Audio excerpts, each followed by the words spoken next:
Assalamualaikum warahmatullahi wabarakatuh. Bagaimana kabar teman-teman semuanya? Semoga senantiasa dalam keadaan sehat walafiat dan tidak kekurangan suatu apapun. Selamat datang dan selamat bergabung kembali dalam channel YouTube kami, Ara Alesa.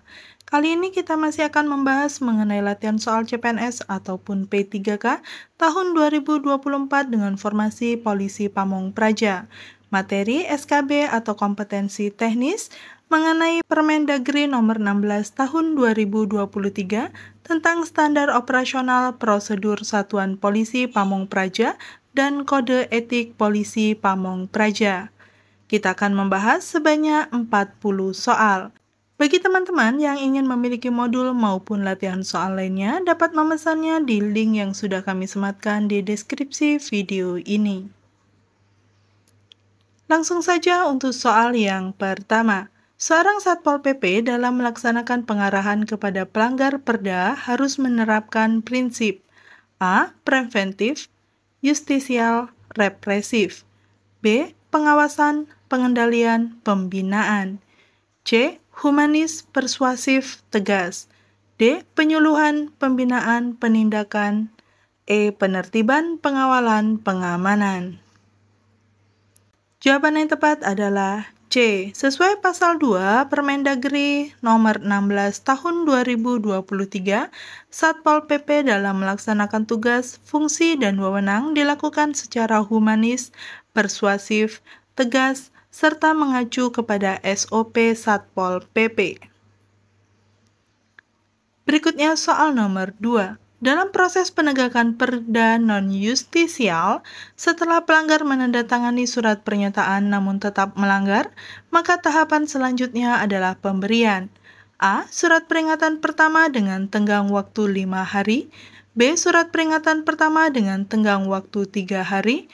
C. Surat peringatan pertama dengan tenggang waktu 7 hari. D. Langsung pemberian sanksi administratif.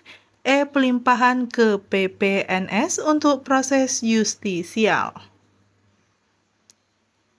Jawaban yang tepat adalah B. Sesuai SOP penegakan perda non-justisial, jika pelanggar mengingkari surat pernyataan, diberikan surat peringatan pertama dengan tenggang waktu 3 hari, kedua 2 hari, dan ketiga 1 hari.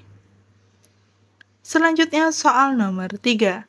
Satpol PP dalam melakukan pemeriksaan pendahuluan terhadap dugaan pelanggaran perda setelah menerima pengaduan wajib membuat A. Berita acara pemeriksaan pendahuluan dalam waktu 5 hari kerja.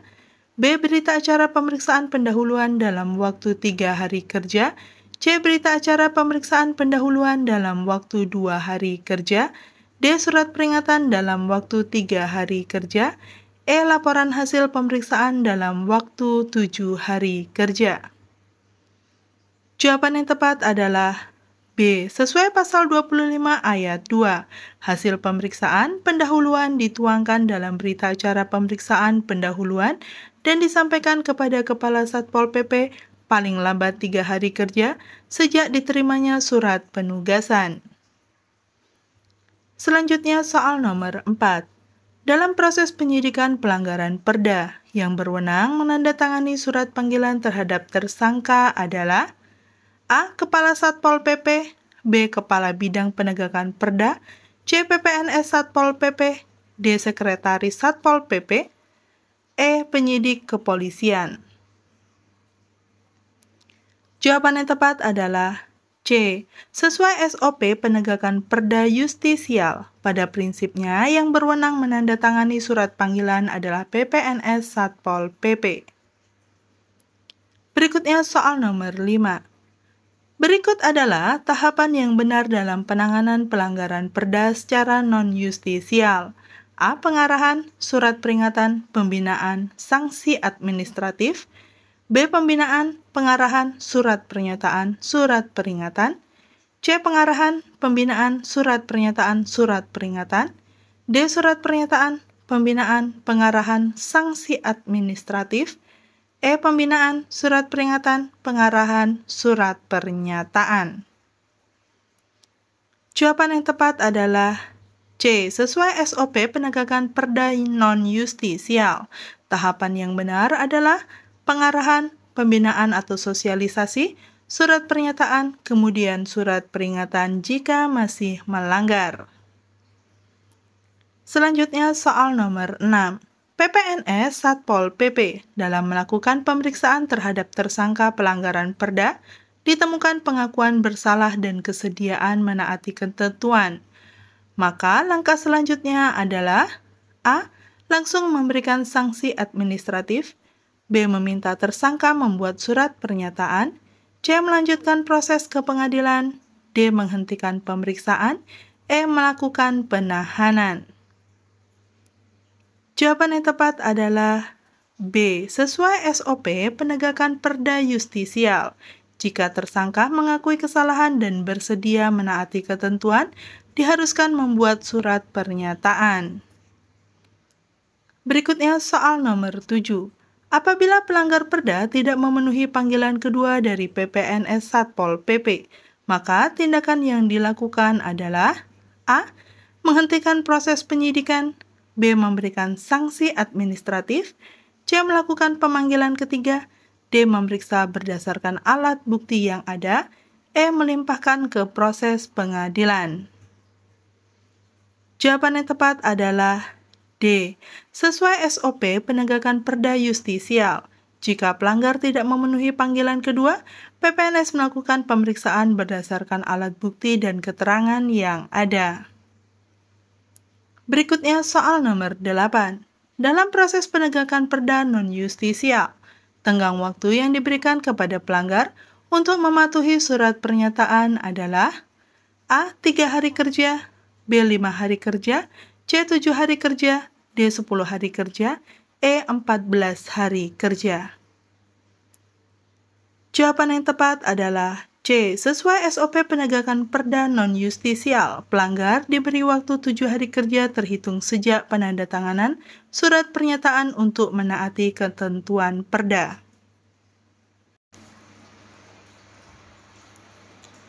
Berikutnya soal nomor 9. Dalam proses persidangan pelanggaran Perda, tim terpadu yang dibentuk terdiri dari A. Satpol PP, Kejaksaan, Pengadilan, B. Satpol PP, Kepolisian, PPNS, C. Satpol PP, Perangkat Daerah terkait, PPNS, Kepolisian, D. Satpol PP, Perangkat Daerah Pengampu Perda, Kepolisian, Kejaksaan, Pengadilan, E. Satpol PP, PPNS, Kejaksaan, Pengadilan Negeri.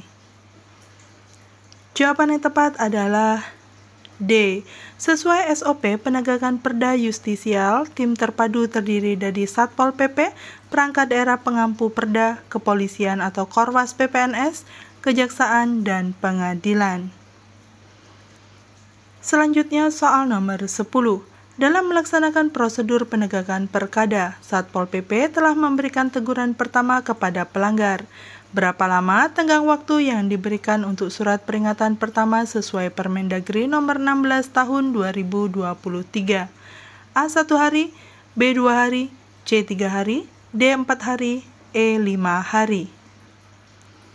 Jawaban yang tepat adalah C. Sesuai Permendagri nomor 16 tahun 2023, tenggang waktu surat peringatan pertama adalah 3 hari, surat peringatan kedua 2 hari, dan surat peringatan ketiga 1 hari. Selanjutnya soal nomor 11. Satpol PP melakukan deteksi dini terhadap potensi gangguan ketertiban di wilayah pasar tradisional. Apa langkah awal yang harus dilakukan dalam tahap persiapan deteksi dini sesuai SOP? A. Melakukan koordinasi dengan instansi terkait, B. Menyiapkan administrasi pelaksanaan, C. Penetapan sasaran, waktu, dan objek deteksi, D. Melakukan survei lapangan, E. Menyusun laporan hasil deteksi. Jawaban yang tepat adalah C. Dalam tahap persiapan deteksi dini, langkah pertama adalah penetapan sasaran, waktu, dan objek yang akan dilakukan deteksi dini. Baru kemudian diikuti langkah-langkah lainnya. Selanjutnya soal nomor 12. Satpol PP menemukan pedagang kaki lima yang berjualan di trotoar melanggar Perkada. Setelah penandatanganan surat pernyataan, berapa lama batas waktu yang diberikan untuk mematuhi ketentuan? A. 3 hari kerja, B. 5 hari kerja, C. 7 hari kerja, D. 10 hari kerja, E. 14 hari kerja. Jawaban yang tepat adalah C. Sesuai Permendagri nomor 16 tahun 2023, setelah penandatanganan surat pernyataan, diberikan waktu 7 hari kerja untuk menaati dan mematuhi ketentuan Perkada. Berikutnya, soal nomor 13. Satpol PP sedang melaksanakan penegakan Perkada tentang ketertiban umum. Dalam hal pelanggar, tidak mengindahkan surat peringatan ketiga. Tindakan apa yang harus dilakukan? A. Memberikan surat peringatan keempat. B. Melakukan proses hukum pidana. C. Memberikan sanksi administratif. D. Melakukan mediasi ulang. E. Menghentikan proses penegakan. Jawaban yang tepat adalah C. Sesuai Permendagri nomor 16 tahun 2023. Jika pelanggar tidak mengindahkan surat peringatan ketiga, Satpol PP berwenang menerapkan sanksi administratif sesuai ketentuan peraturan perundang-undangan. Selanjutnya, soal nomor 14. Satpol PP melakukan penegakan Perkada terhadap tempat hiburan yang melanggar jam operasional. Apa yang harus dilakukan sebelum memberikan surat peringatan? A. Langsung memberikan sanksi administratif. B. Mewajibkan menandatangani surat pernyataan. C. Melakukan penertiban paksa. D. Melaporkan ke kepolisian. E. Menghentikan operasional secara permanen. Jawaban yang tepat adalah B. Sebelum memberikan surat peringatan, pelanggar diwajibkan menandatangani surat pernyataan bersedia mematuhi ketentuan Perkada. Soal nomor 15. Dalam pelaksanaan cegah dini terhadap potensi gangguan ketertiban, apa fokus utama yang harus dilakukan Satpol PP? A. Melakukan penindakan tegas. B. Mencegah gangguan muncul ke permukaan. C. Membuat laporan ke atasan. D. Menunggu eskalasi gangguan. E. Mengabaikan potensi gangguan kecil. Jawaban yang tepat adalah B. Fokus utama cegah dini adalah mencegah gangguan ketertiban umum dan ketentraman masyarakat muncul ke permukaan dan mempengaruhi sistem yang sudah ada. Berikutnya soal nomor 16. Dalam rangka meningkatkan kepatuhan masyarakat terhadap Perda, Satpol PP ahli melaksanakan pembinaan dengan metode A. Pembinaan kelompok formal secara tertutup. B. Pembinaan individual secara persuasif. C. Pembinaan massal secara demonstratif. D. Pembinaan langsung menggunakan sanksi. E. Pembinaan melalui penindakan justisial. Jawaban yang tepat adalah B. Berdasarkan Permendagri nomor 16 tahun 2023, pembinaan individual dilakukan secara persuasif dengan mendatangi masyarakat untuk memberikan pengarahan tentang pentingnya kesadaran dan kepatuhan terhadap Perda. Selanjutnya soal nomor 17. Patroli yang dilakukan Satpol PP dengan berjalan kaki untuk mengawasi tempat rawan gangguan ketertiban disebut A. Patroli kawasan. B. Patroli wilayah. C. Patroli blok. D. Patroli khusus. E. Patroli pengawasan.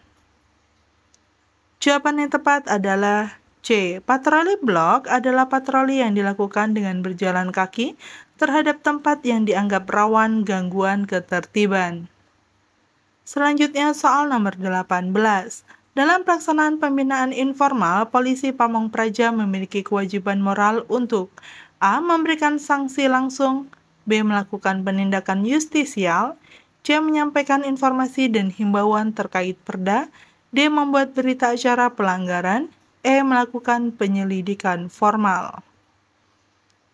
Jawaban yang tepat adalah C. Dalam pembinaan informal, Satpol PP memiliki kewajiban moral menyampaikan informasi dan himbauan terkait Perda kepada masyarakat. Selanjutnya soal nomor 19. Patroli khusus yang dilakukan Satpol PP bersifat A. Preventif dan pembinaan. B. Represif atau penindakan. C. Pengawasan rutin. D. Sosialisasi Perda. E. Pemberian peringatan. Jawaban yang tepat adalah B. Patroli khusus bersifat represif atau penindakan sesuai perintah khusus dari Kepala Satpol PP dalam upaya penegakan ketertiban. Selanjutnya soal nomor 20. Dalam melaksanakan pembinaan kelompok, Satpol PP menggunakan pendekatan A. Konfrontatif dan tegas, B. Represif dan sanksi, C. Simpatik dan persuasif. D. Penindakan langsung. E. Justisial formal. Jawaban yang tepat adalah C. Pembinaan kelompok dilakukan dengan pendekatan simpatik dan persuasif untuk memberikan pemahaman pentingnya kepatuhan terhadap perda. Selanjutnya soal nomor 21. Dalam melaksanakan tugas pengamanan terhadap rumah dinas pejabat pemerintah daerah, seorang polisi pamong praja harus melakukan tindakan pengamanan yang tepat. Langkah awal yang harus dilakukan adalah A. Membuat berita acara kegiatan, B. Menyiapkan jadwal dan petugas, C. Melakukan pengecekan lingkungan, D. Mencatat identitas tamu yang berkunjung, E. Melakukan koordinasi dengan petugas keamanan lain. Jawaban yang tepat adalah B. Berdasarkan Permendagri nomor 16 tahun 2023, langkah awal dalam prosedur pengamanan rumah dinas pejabat adalah menyiapkan jadwal dan petugas, dilanjutkan dengan membuat berita acara pelimpahan tugas. Soal nomor 22. Satpol PP sedang melaksanakan tugas pengamanan di ruang kerja kepala daerah. Tindakan yang tidak tepat dilakukan oleh Satpol PP dalam pengamanan tersebut adalah A. Melakukan pemeriksaan di lingkungan ruang kerja, B. Melakukan koordinasi dengan tata usaha dan ajudan, C. Mengizinkan tamu masuk tanpa melalui prosedur pemeriksaan, D. Mencatat jadwal kegiatan pejabat untuk 1 minggu ke depan, E. Mengawasi pedagang dan pencari sumbangan di sekitar lokasi. Jawaban yang tepat adalah C. Mengizinkan tamu masuk tanpa pemeriksaan bertentangan dengan SOP pengamanan yang mengharuskan pengawasan dan pengenalan identitas setiap tamu yang berkunjung. Berikutnya soal nomor 23. Satpol PP mendapat tugas pengamanan aset daerah. Langkah awal yang harus dilakukan dalam melaksanakan prosedur pengamanan adalah A. Melakukan pengecekan secara berkala, B. Membuat laporan pengamanan harian, C. Melakukan koordinasi dengan pengelola gedung atau aset, D. Pendataan bukti kepemilikan dan denah gedung atau aset, E. Merencanakan penyiapan sarana pengawasan. Jawaban yang tepat adalah D. Sesuai Permendagri nomor 16 tahun 2023, prosedur awal pengamanan aset adalah pendataan atau bukti kepemilikan gedung atau aset dan gambar situasi atau denah sebagai bahan pengecekan lapangan. Berikutnya soal nomor 24. Dalam prosedur pengawalan pejabat VIP dengan berjalan kaki, tindakan yang harus dilakukan komandan pengawalan adalah A. Berdiri di samping pejabat VIP, B. Berdiri di depan pejabat VIP, C. Berdiri di belakang pejabat VIP, D. Membawa kendaraan operasional, E. Melakukan koordinasi dengan kepolisian. Jawaban yang tepat adalah C. Sesuai SOP, pengawalan berjalan kaki, komandan dan anggota pengawalan harus dalam keadaan siap berdiri di belakang dan atau sekitar pejabat VIP. Berikutnya soal nomor 25. Pengawalan dengan kendaraan bermotor oleh Satpol PP terhadap pejabat VIP dilakukan dengan posisi A. Di depan kendaraan pejabat VIP, B. Di samping kendaraan pejabat VIP, C. Di belakang pengawalan kepolisian, D. Beriringan dengan kendaraan polisi, E. Mengapit kendaraan pejabat VIP. Jawaban yang tepat adalah C. Berdasarkan Permendagri nomor 16 tahun 2023, pengawalan dengan kendaraan bermotor oleh Satpol PP bersifat mendukung pengawalan kepolisian dan posisinya berada di belakang. Soal nomor 26. Dalam pengamanan upacara dan acara penting, koordinasi yang dilakukan Satpol PP dengan panitia penyelenggara terkait A. Anggaran kegiatan, B. Jumlah petugas pengamanan, C. Jumlah dan daftar tamu undangan, D. Jadwal kegiatan, E. Lokasi parkir kendaraan. Jawaban yang tepat adalah C. Berdasarkan Permendagri nomor 16 tahun 2023, Koordinasi dilakukan terkait jumlah dan daftar tamu undangan yang akan hadir dalam acara.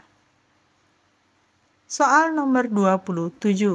Suatu keadaan yang dikategorikan sebagai kerusuhan massa menurut Permendagri nomor 16 tahun 2023 adalah A. Massa berteriak dan menyanyi, B. Massa membawa spanduk protes, C. Massa melakukan orasi damai, D. Massa merusak fasilitas umum, E. Massa melakukan pawai. Jawaban yang tepat adalah D. Dalam Permendagri nomor 16 tahun 2023 disebutkan bahwa kerusuhan massa dikategorikan ketika massa melakukan tindakan yang membahayakan keselamatan jiwa, harta, dan benda seperti pengerusakan fasilitas umum.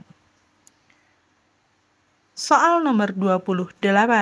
Ketika terjadi unjuk rasa di kantor gubernur, posisi Satpol PP dalam pengamanan berada pada A. Barisan terdepan pengamanan, B. Barisan kedua atau belakang dari aparat keamanan, C. Berpencar di antara massa, D. Di dalam gedung saja, E. Membaur dengan pengunjuk rasa.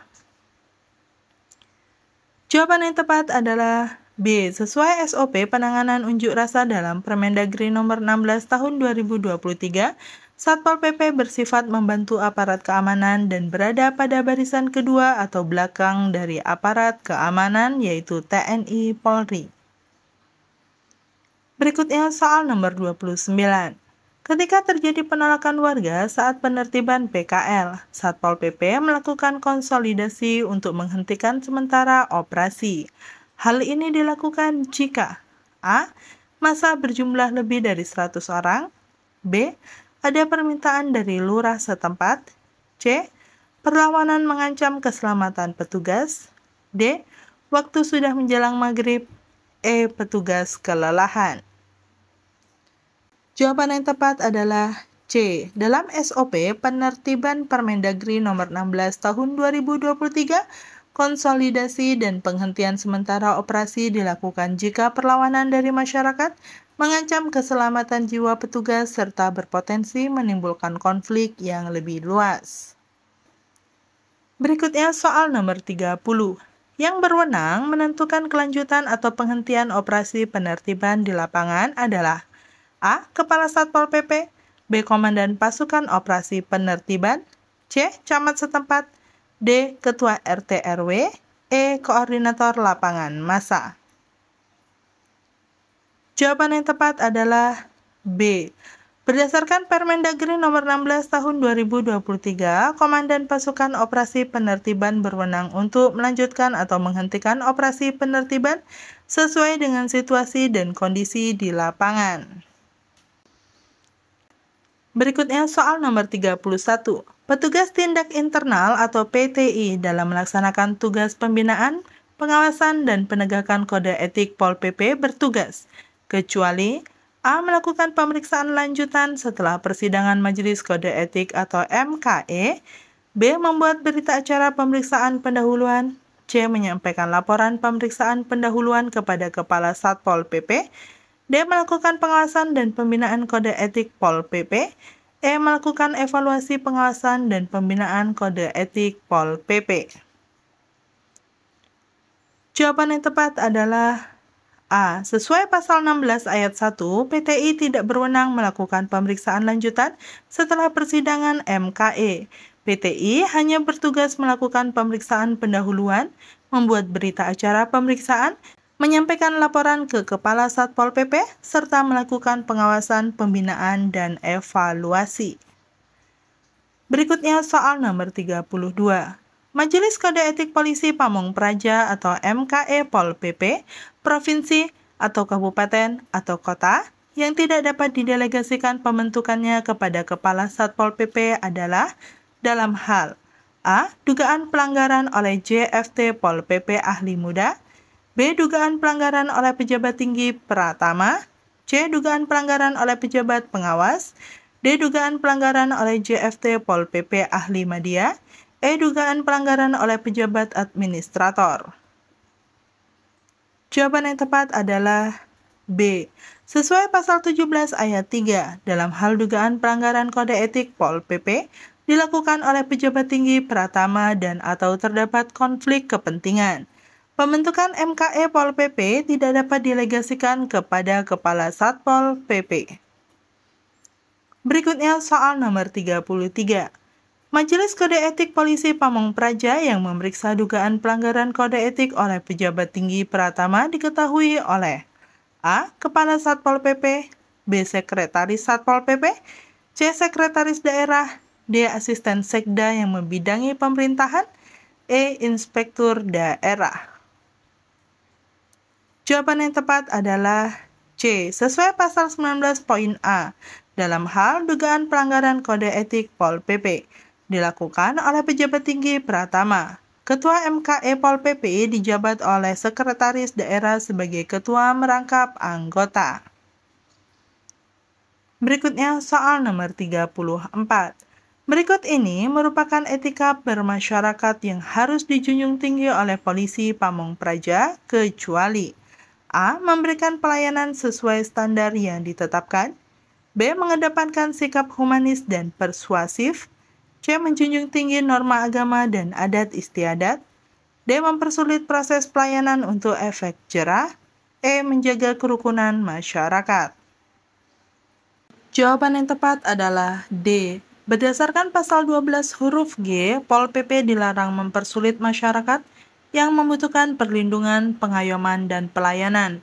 Mempersulit proses pelayanan bertentangan dengan etika bermasyarakat. Selanjutnya soal nomor 35. Apabila seorang polisi Pamong Praja tidak memenuhi panggilan kedua dari MKE Pol PP untuk menghadiri persidangan, maka tindakan yang dilakukan MKE Pol PP adalah A. Menunda persidangan sampai yang bersangkutan hadir, B. Memberikan panggilan ketiga, C. Menghentikan proses pemeriksaan, D. Memeriksa dan memutus tanda kehadiran yang bersangkutan, E. Menyerahkan kasus ke atasan langsung. Jawaban yang tepat adalah D. Sesuai pasal 31 ayat 4. Dalam hal Pol PP yang diduga melakukan pelanggaran tidak memenuhi panggilan kedua, MKE Pol PP memeriksa dan memutus dugaan pelanggaran kode etik Pol PP tanpa kehadiran Pol PP yang bersangkutan. Berikutnya soal nomor 36. Keputusan MKE Pol PP atas dugaan pelanggaran kode etik harus ditetapkan paling lambat A. 3 hari kerja sejak dimulai persidangan, B. 5 hari kerja sejak dimulai persidangan, C. 7 hari kerja sejak dimulai persidangan, D. 10 hari kerja sejak dimulai persidangan, E. 14 hari kerja sejak dimulai persidangan. Jawaban yang tepat adalah C. Sesuai pasal 33 ayat 4, MKE Pol PP harus membuat keputusan paling lambat 7 hari kerja sejak dimulai persidangan. Soal nomor 37. Berikut merupakan tindakan pembinaan yang dapat diberikan kepada polisi Pamong Praja yang melanggar kode etik. A. Penundaan kenaikan pangkat, B. Penundaan jabatan, C. Pemindahan tugas, D. Pembersihan lingkungan kantor selama 3 hari kerja, E. Penundaan tunjangan kinerja. Jawaban yang tepat adalah D. Sesuai pasal 40 huruf A, salah satu tindakan pembinaan adalah membersihkan lingkungan kantor selama 3 hari kerja berturut-turut. Soal nomor 38. Seorang polisi Pamong Praja terbukti melakukan pelanggaran kode etik dan dijatuhi sanksi moral berupa permohonan maaf secara tertutup. Siapa saja yang dapat mengetahui pernyataan permohonan maaf tersebut? A. Seluruh pegawai Satpol PP, B. Anggota MKE, dan pejabat pembina kepegawaian saja, C. Masyarakat umum melalui pengumuman, D. Media massa dan forum resmi, E. Seluruh ASN di lingkungan pemerintah daerah. Jawaban yang tepat adalah B. Sesuai pasal 39 ayat 3, pernyataan permohonan maaf yang dibacakan atau diumumkan secara tertutup hanya diketahui oleh Pol PP yang bersangkutan, anggota MKE Pol PP, pejabat yang berwenang, dan pejabat pembina kepegawaian. Berikutnya soal nomor 39. Dalam hal PTI menemukan bukti adanya dugaan pelanggaran kode etik saat pemeriksaan pendahuluan. Berapa lama batas waktu pembentukan MKE Pol PP? A. 1 hari kerja, B. 2 hari kerja, C. 3 hari kerja, D. 4 hari kerja, E. 5 hari kerja. Jawaban yang tepat adalah C. Sesuai pasal 26 ayat 3, dalam hal pada berita acara pemeriksaan pendahuluan ditemukan dugaan pelanggaran kode etik Pol PP. MKE Pol PP dibentuk paling lambat 3 hari kerja. Berikutnya soal nomor 40. Polisi Pamong Praja yang terbukti melakukan pelanggaran kode etik diwajibkan melaksanakan sanksi paling lambat. A. 1 hari kerja setelah keputusan diterima, B. 2 hari kerja setelah keputusan diterima, C. 3 hari kerja setelah keputusan diterima, D. 4 hari kerja setelah keputusan diterima, E. 5 hari kerja setelah keputusan diterima. Jawaban yang tepat adalah C. Sesuai pasal 41 ayat 1, pelaksanaan sanksi moral dan atau tindakan pembinaan dilakukan oleh Pol PP paling lambat 3 hari kerja setelah keputusan penetapan sanksi. Demikian soal-soal yang dapat kita bahas kali ini. Semoga bermanfaat bagi teman-teman semua, serta sukses untuk kita semua. Terima kasih. Wassalamualaikum warahmatullahi wabarakatuh.